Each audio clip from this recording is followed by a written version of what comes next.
Hi everybody, this is Vanita from Style Etiquette, and today is my first video on the pageant coaching, which I was intending to start very soon. So today's first video or first sharing will be on pageant questions on stage.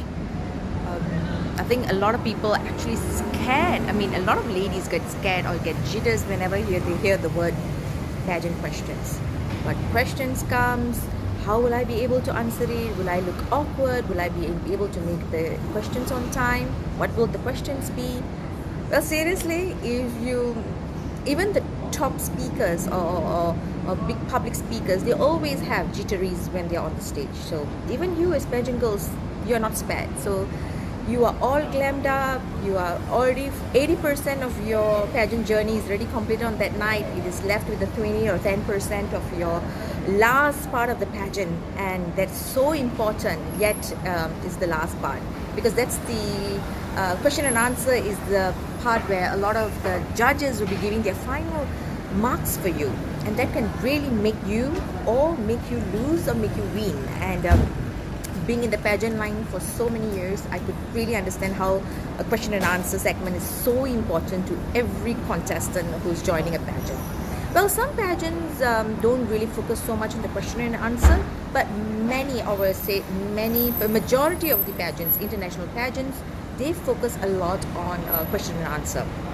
And this is very important for every contestant who's joining a pageant to ask their respective organizers or the pageantry system they are in, how do they look into this question and answer, because is that main part of the question the criteria, or is that the least part of it? So this thing, I think every contestant should be asking the organizers how is it marked on, what are the questions they're going to be, kind of question, maybe not the question, maybe the kind of question, the gender kind of questions. Is it going to be on politics? Is it going to be on the platform they're joining? Is it going to be general? Is it going to be on the country general knowledge? I don't know. There could be many varieties. But girls, you really need to ask your organizer, whichever pageant you're joining.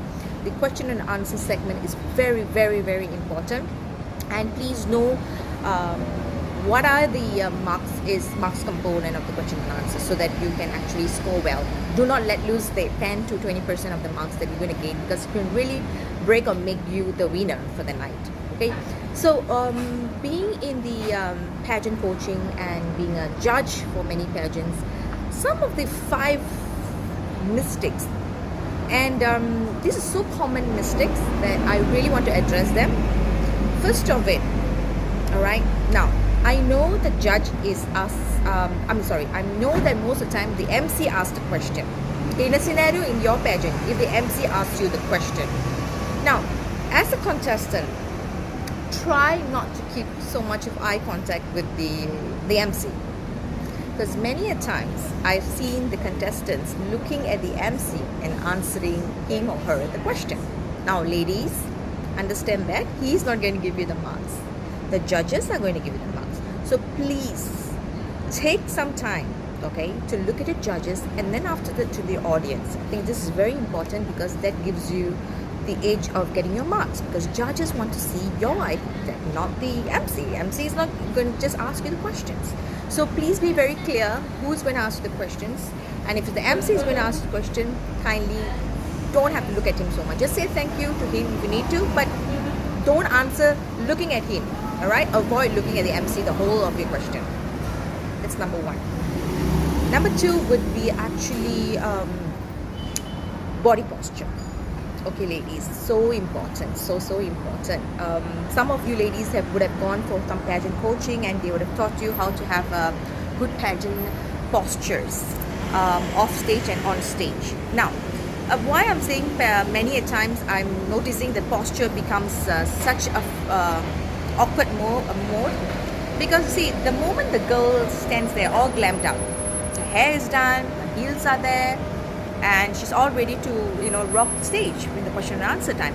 Now, what happens is that most of the times you need to know as a contestant whether are you going to hold the mic or is the MC going to hold the mic, or is there just a standing mic there, and how you're going to answer your question. So all these things you contestant need to know, because your posture is very important, how you when you stand to answer them. Now,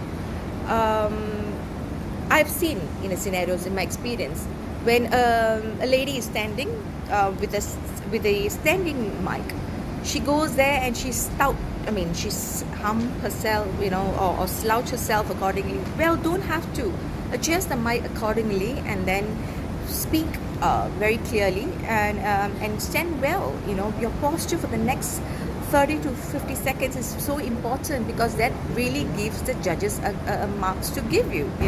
So your standing posture is so important, because that really can be quite an ugly situation if you are slouching and putting both your hands together on your hips, and avoid putting both your hands on your hips when you're answering a question. Maybe one hand is okay, but avoid putting both your hands. So this is one of the things that I noticed. So please be very conscious about your standing position when you're answering a question. Next is about taking away the mics from the MC. Now, in a scenario, if the mic is going to be given to you by the MC, do not grab, or do not hold it in such a way you are so awkward that you don't even know where to hold your mic, and you don't know how to position the mic below your lips or to hide, because some people hold the mic so terribly that we could even hardly see your lips. You should be holding your mic well. So that's why it's very important that during your pageant coaching, mic positioning is one of the topics that should be taught by all pageant coaches. So this is very important. Holding of the mic is so important, that if you really can't hold a mic, because that can really look awkward, and you will feel awkward when you are sounding at the mic, and that could be sometimes you could be so loud or sometimes too soft. So holding the mic is very important. Next is, of course, the rambling. Now, you know that you ramble a lot when you're asked a question. Many of us do. The moment we are asked a question to answer, we ramble, because we have limited time.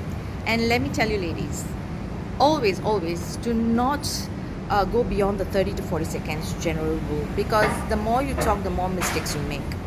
Understand your question and talk to the point, and finish it off, okay, in simple English words. Most of the time, you see all the top winners who have won the question and answer are usually simple English, to the point, and minimal mistakes. And this is how you really make the stand in your question and answer segment. So ladies, remember, do not ramble so long that you are making more and more mistakes, and people get bored. And let me just tell you, only 15% of the whatever you have said stays in the judge's mind. So try not to rattle too much, right? So rambling, no.